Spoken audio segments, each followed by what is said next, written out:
is a whole significant Amish settlement. Yes. In central Ohio. These roads are narrow, the back roads. Because they're built for buggies and horses.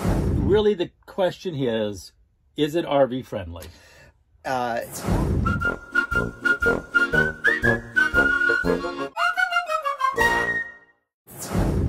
right, today we're going to be doing a video on another RV bucket list item for a lot of people. Yes, absolutely. And that is Amish country. Mm-hmm. When people think about Amish country, they generally think about Pennsylvania and Right. Lancaster and that general area. Mm-hmm. But there is a whole significant Amish settlement. Yes. In central Ohio. There you go. So that is where we are going to be in today's video. Mm-hmm. Yeah, we're going to start with the Tale of Three Cities. Tale of Three Cities. Ooh, and it's a mixed bag, but we'll let you know. It is, and hopefully this will give you a good idea. So, sort of sandwiched in that area that is northeast of Columbus, Ohio, and south and southwest of Canton, you will find the Amish area, and it starts off in Millersburg if you're going west-east. There you go. Yeah, as you will very quickly learn, it's Amish country. So if there's not a Millersburg, then there'll be Millers, and they're all over the place. Yes. Millers, Yoders. Yoders, yes. So you had actually called ahead. I had. I called their visitor center, and I think that they were a little overwhelmed by the idea that there was such a thing as an RV. Because you can't pull an RV with horses. Well, you could to a lot of horses. So we ended up doing some of our own research. Yes.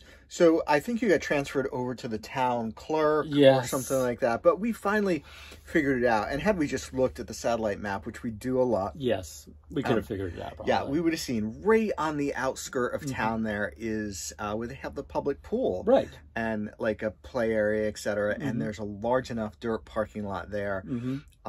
Especially the time we went because the pool wasn't open. Pool wasn't open. We were able to park there. And it is a little bit of a... A little bit of a walk.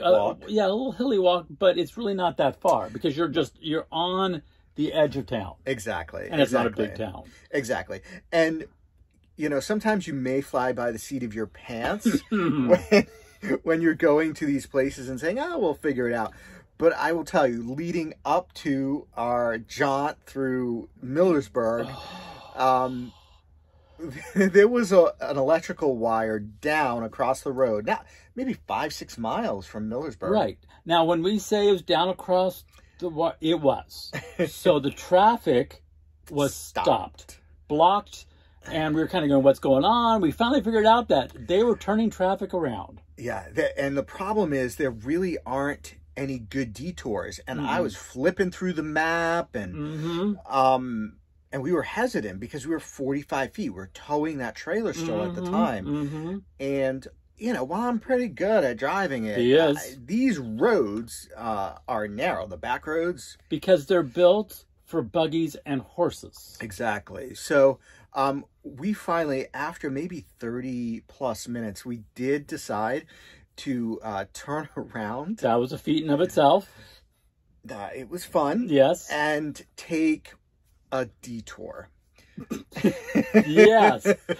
Now this detour involved countryside and Amish farms and an Amish buggy with a horse. That horse was scared spitless, kept swinging its head around going, what is that big thing behind me? Finally, the farmer, gentleman pulled the, horse and buggy over, and the horse is going, thank you. Dirt roads, country roads. It's narrow bridges. Now, it was probably about a 5 to 6 mile detour in total to really come out about 150 feet from where we were. On the other side of the power line. Yes. Would I do that again? No. It was just, it was difficult. So that is the one thing you want to be aware of. Plan. when you when you go out here to Amish country. Yes, the roads are not that wide. We'll say that. All right, so we made it worse for wear, and made our jaunt into town. And I would say Millersburg is just classic. It's classic. It feels now Amish. It's not necessarily Amish feeling, but it's classic old town America is really, I felt like it was. Some beautiful historic buildings. Downtown was wonderful to walk. It was, and you'll find some great older buildings, including the courthouse and the old jail there. Absolutely, that's cool. The Millersburg Hotel, I think we went through there and checked that out. Right. That was interesting. There were some great shops. Great shops. We hit an antique shop there. There's a Three Feathers pewter. That was kind of neat. I think, which is like one of a handful that still do hand pewter work. We had a wonderful talk with the owner and his wife.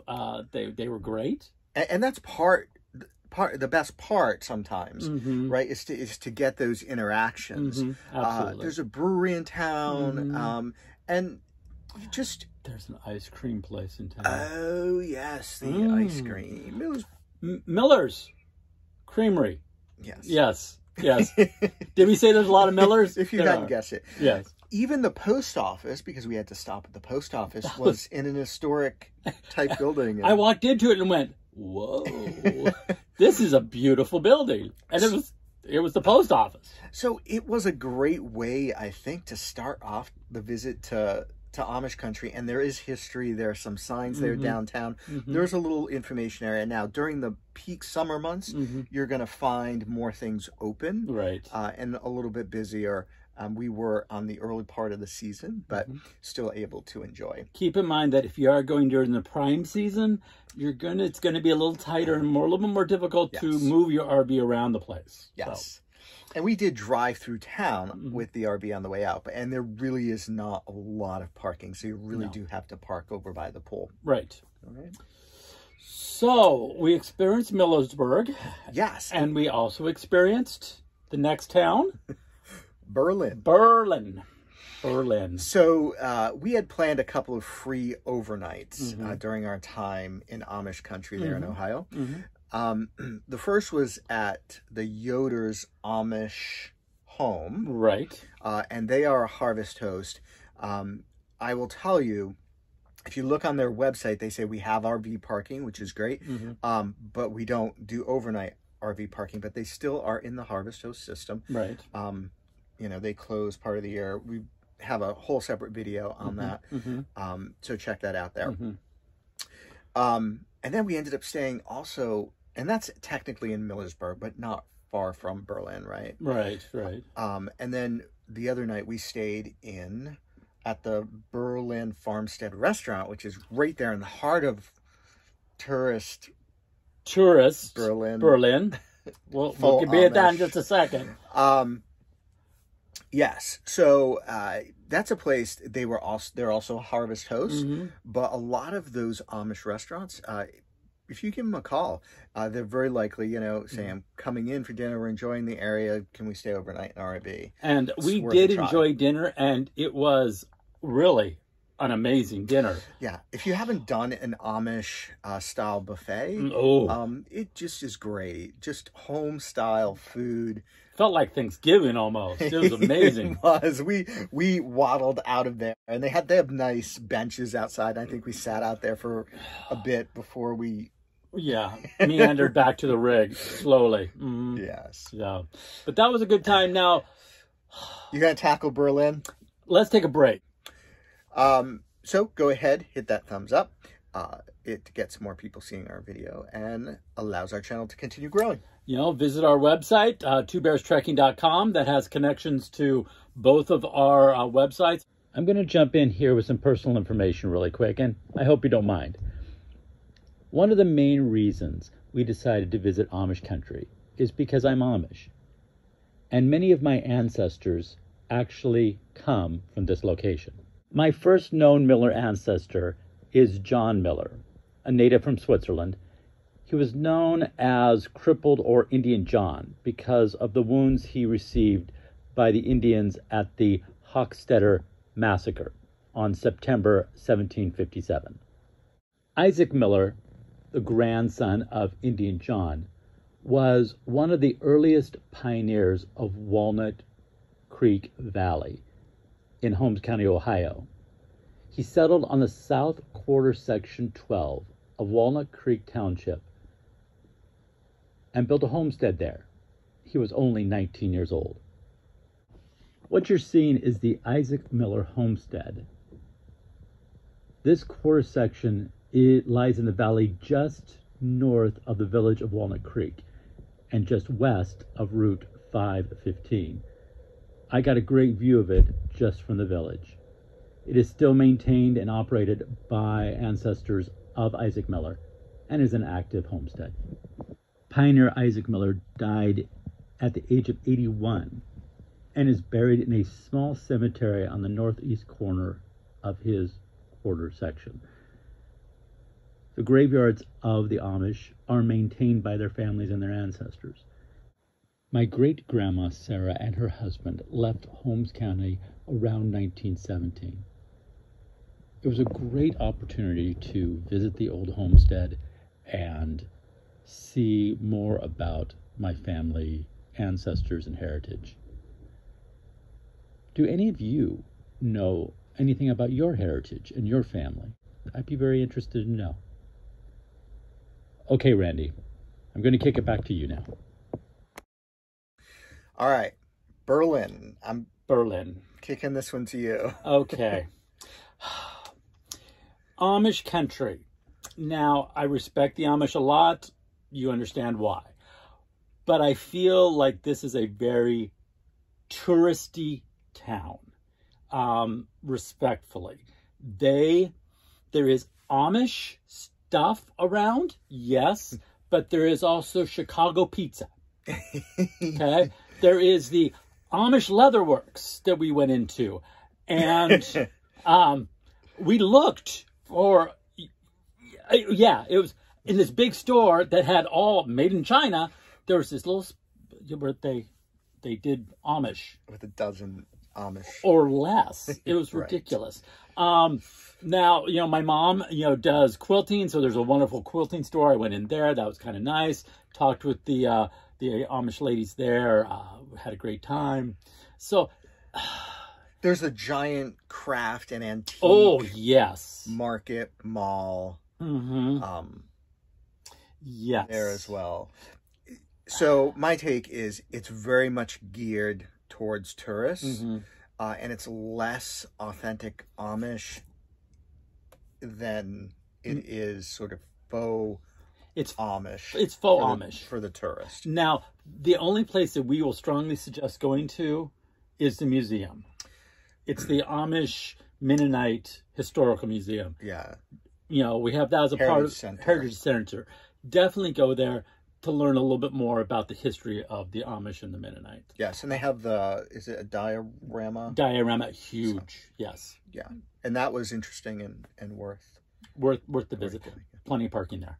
Plenty of parking. Mm-hmm. So for parking in Berlin itself, we were having this debate of whether there was some parking over by the antique craft mall area. Mm-hmm. And I'm not sure, because it was, even early in the season, it was very busy over there. So you might find some parking over there, and it might have been in the grassy area, is where it might have been. But keep in mind one thing here. Amish community. What that means is Sundays, that town shuts down. That is a very excellent point. So everyone goes to church. They all have their lit, and they respect that. The town shuts down. Yes. You saw some, parking with the antique mall. Then you see this parking. There's no cars in the parking lot because that was Sunday. Yes. And if you are having a hard time finding a space, you could always park over at the Berlin Farmstead restaurant. Mm-hmm. Their side dirt lot has room. And you're not that far from downtown at all. No, you could just walk right in. Yeah, absolutely. Yeah. Let's cruise on down the road to Sugar Creek. So, and those sort of go in a line from west to east. Yes. And that is, I think, a great way to do them. So Sugar Creek, there's an old train depot there. that's the parking lot was closed off, so don't necessarily plan on parking right there downtown. Right. If you have a smaller rig, maybe you can park on the street there in Sugar Creek. But we ended up parking up the hill, which meant we walked down, but had to go up as we came back. There's a church. Yeah, and they have a large parking lot across the road from the church, and so, you know, no worries, because you're not really going to be going on Sunday so much. Right. Or yeah, exactly. You know. But so the major attractions there, the world's largest cuckoo clock, cuckoo, and it's the whole Swiss. There's Swiss everywhere. You know, wonderful murals on a lot of the town buildings. They wanted it to be Swiss. Yes. I'll say this. And it did have mostly a Swiss feel to it. It does. And I think they do a reasonably good job of keeping it up and maintained, but we did find interesting things to do, and that cuckoo clock goes off every 30 minutes, so you have some, you know, time to walk around town. As we said, see the train depot, the murals, all the buildings.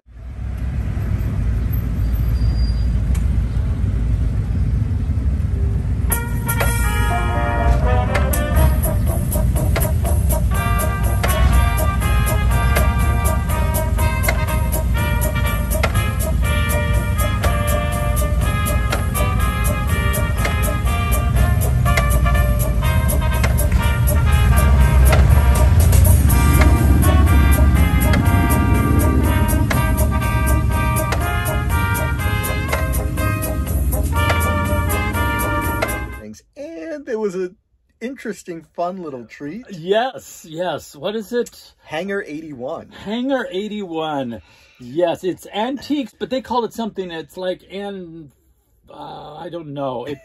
It was weird teaks or something. Yes. It was like toys, movies, and other nostalgic items from, you know, 60s through 80s, 90s. And they even have a little museum there. They do have a scary exhibit for free that you don't have to go into the museum. Scary exhibit, yes. But we enjoyed going through and seeing some of the old movie posters, talking to one of the owners. It definitely had a strong camp to it, for sure. Yes. But it was just fun. It was just a fun place to stop and kind of wander through. Yeah. Exactly. And the I think the pub on the corner there was hopping. Oh, yes. It was a Sunday. People drink on Sunday. I think it had more of a restaurant to it. So that was kind of nice. Yes. So that was a lot of fun. So that's kind of the tale of three cities. Yes. Millersburg for the history. Absolutely. And the old architecture. Right. Berlin for just the tourist. If you really wanted to tourist, but I definitely the Yoder, if you go there. Amish home. Right. Amish home. Yeah. And the Heritage Center. Right. So that's kind of where you get some of the larger places to go. And the Farmstead restaurant is nice there. And then Sugar Creek, just for, you know, an interesting departure and some of that sort of old Swiss Alps Alps, kind of feel. So really the question is it RV friendly? You can make it RV friendly, but don't stray too far off the main roads. It's fine getting out to the Yoda Amish home. And if you stick to the main roads, that's great. Don't really depart too much from that. No. Do your research. Do the satellite images, look up the places. We've shown some here, but definitely do your research, because you don't want to get on the back roads. You really don't, not with your RVs. Exactly. So hopefully you enjoyed this visit to Ohio Amish Country. And as always, keep on trekking.